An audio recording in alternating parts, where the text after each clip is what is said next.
रुद्र के जाने के बाद बेडरूम में गायत्री आई थी। अंतरा और गायत्री में बहस हो रही थी। अंतरा ने जब गायत्री को रुद्र की रखैल कहा तो गायत्री ने भी जवाब में अंतरा को चौल वाली कहा था। तुम शायद भूल रही हो कि इस चौल वाली के कारण तुम विदेश जाकर पढ़ पाई हो। तुम खुद चाहती थी कि मैं अब्रॉड जाके पढूं। इसके लिए मैंने तुम्हारे गले पे कोई छुरा नहीं रखा था और आगे से इस बात का एहसान तुम दोबारा मत जताना, समझी? और रोज तुम्हें छोड़कर मेरे पास आ रहा है, उसकी जिम्मेदार भी तुम खुद हो। इतने सालों में तुम उसे शायद सेटिस्फाई ही नहीं कर पाई हो। ये बात कहकर गायत्री ने अंतरा पर गहरा वार किया था, क्योंकि शादी के बाद अंतरा और रुद्र सिर्फ एक बार एक दूसरे के नजदीक आए थे, वो भी इसलिए क्योंकि रुद्र नशे में था। इस बात को भी 2 साल हो चुके थे। उसके बाद दोनों कभी साथ में सोए भी नहीं थे। जरूर रुद्र ने गायत्री को ये बात बताई होगी, इसीलिए वो जानबूझकर अंतरा की दुखती रक्त पर हाथ रख रही थी। देखो अंतरा, मैं नहीं तो कोई और, आज नहीं तो कल वो तुम्हें छोड़ ही देता, तो फिर मुझ में क्या बुराई है? मैं और रुद्र मिलके तुम्हारा ख्याल रखेंगे। मुझे तुम दोनों की जरूरत नहीं है, मैं खुद कमाकर अपना ख्याल रख सकती हूँ। लेकिन तुम्हें काम देगा कौन? आता क्या है तुम्हें? यू नो, एक काम तुम कर सकती हो, कॉल गर्ल का।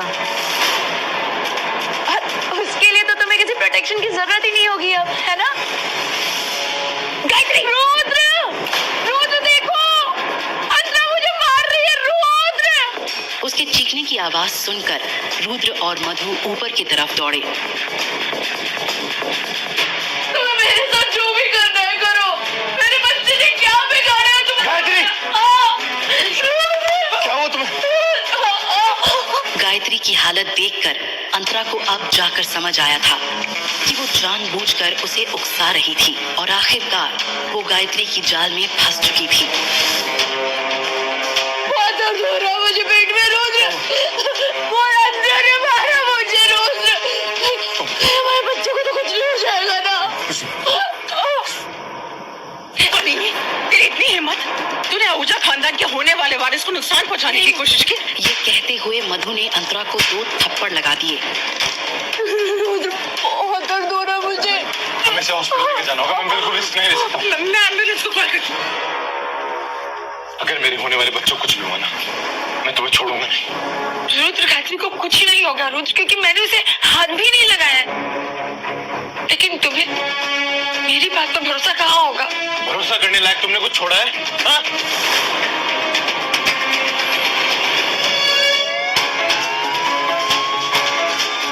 गायत्री ने अंतरा के खिलाफ अपना घिनौना खेल खेल दिया था, इसीलिए मधु ने गुस्से से धक्का मारकर अंतरा को घर से बाहर निकाल दिया। एक बांझ होना अंतरा के लिए श्राप बन गया था। लेकिन क्या सचमुच अंतरा मां नहीं बन सकती थी, या फिर इसके पीछे कोई साजिश थी? आज के बाद अपनी मनहूस शक्ल कभी मत दिखाना। एक तरफ एम्बुलेंस का दरवाजा बंद हुआ और दूसरी तरफ मधु ने घर का दरवाजा बंद कर दिया।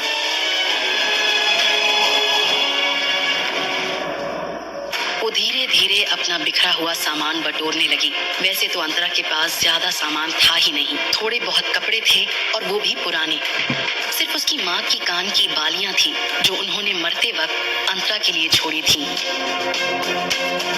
अंतरा की माँ उसके पैदा होते ही गुजर गई थी। अंतरा को उसके दोनों मामाओं ने पाल पोस कर बड़ा किया था। 2 में से एक मामा ने शादी ही नहीं की थी और दूसरे मामा की पत्नी उनके साथ रोज झगड़ा करती थी। और एक दिन वो मामा और अपनी बेटी गायत्री दोनों को छोड़कर चली गई। इतनी तकलीफों के बावजूद भी उसके मामाओं ने कभी उसका साथ नहीं छोड़ा था, इसलिए अंतरा उन दोनों की काफी एहसानमंद थी। क्योंकि अगर वो दोनों नहीं होते तो अंतरा शायद किसी अनाथ आश्रम में पड़ी होती। लेकिन अंतरा के मामाओं की आर्थिक स्थिति ज्यादा मजबूत नहीं थी, इसीलिए जब गायत्री की पढ़ाई और करियर की बात आई, तब अंतरा ने खुशी खुशी अपनी पढ़ाई अधूरी छोड़कर काम करना शुरू कर दिया था। अंतरा भले ही 12वीं तक पढ़ी थी, लेकिन उसने और उसके मामाओं ने दिन रात मेहनत करके गायत्री को फॉरेन यूनिवर्सिटी पढ़ने भेजा था। और वापस आने के बाद अंतरा ने ही रुद्र से बात करके गायत्री को रुद्र के अंडर जॉब दिलवाई थी। थैंक यू दीदी। रुद्र गायत्री की अदाओं पर आकर्षित होने लगा था। गायत्री को इस बात का अंदाजा था, लेकिन वो रुद्र की जिंदगी में अंतरा की जगह लेना चाहती थी। अपनी बहन अंतरा की जिंदगी उजाड़ने से पहले उसने एक बार भी उसके बारे में नहीं सोचा। अंतरा अपना सामान लेकर आंसू पोंछते हुए मेन गेट के बाहर आ गई। ऐसी कोई जगह नहीं थी जहां वो इस वक्त जा सकती थी। तभी उसकी दोस्त तन्वी का कॉल आया। हेलो, तो ये बता कि इस वक्त तू है कहाँ? घर के सामने वाले लेन में। ठीक है, तू वहीं रुक, मैं अभी पहुंचती हूँ। वो लोग अपने आप को समझते क्या है? तू चल मेरे साथ पुलिस स्टेशन, अभी उनकी अकल ठिकाने लगाती हूँ। छोड़ना यार, मुझे किसी की कोई कंप्लेन नहीं करनी।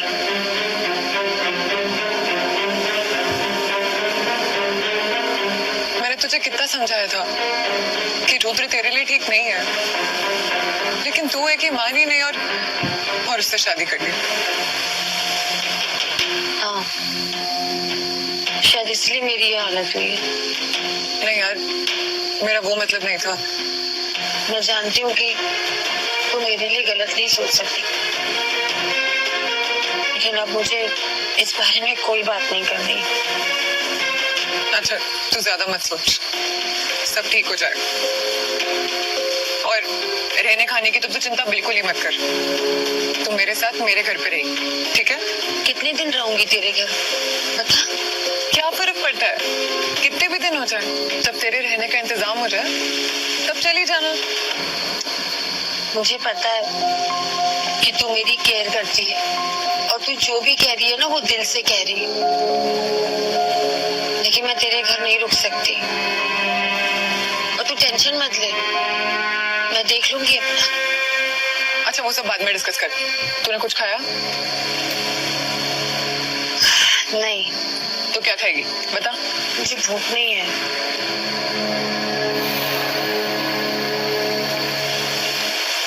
मुझे ड्रिंक करना है। अच्छा ठीक है, लेकिन थोड़ी सी, हाँ? और उसके बाद तुझे कुछ खाना पड़ेगा, ठीक है? तो चल फिर। अंतरा और तन्वी जैसे ही एक 5 स्टार होटल के क्लब में घुसे, वहाँ का बारटेंडर उसे देखने लगा। ऐसा लग रहा था जैसे उसे उनके आने की खबर पहले ही मिल चुकी थी। उसने अपने फोन से किसी को फोन किया। तन्वी इस होटल में अक्सर आती जाती थी, इसीलिए वो अंतरा को अपने रेगुलर टेबल पर ले गई। अंतरा ने वाइन की बोतल उठा ली और सीधे उसी से वाइन पीने लगी। यार क्या कर रही है? मैंने तुझे पहले ही बोला था कि तू कम पिएगी। वैसे ही तू ड्रिंक नहीं करती है, इससे तुझे हजम भी नहीं होगी यार। छोड़ इसको। मैं ठीक हूँ, आज मुझे पीने दे। उसने ये कह तो दिया था, लेकिन उसकी कत्थई आंखों से फिर से आंसू की धार बहने लगी। कुछ ही देर में अंतरा को नशा चढ़ने लगा। तन्वी के पापा बहुत बड़े बिजनेसमैन थे, इसीलिए उनकी कंपनी के नाम एक स्वीट हमेशा होटल ओशन स्टार में रिजर्व रहता था। बस कर यार, अभी हो गया।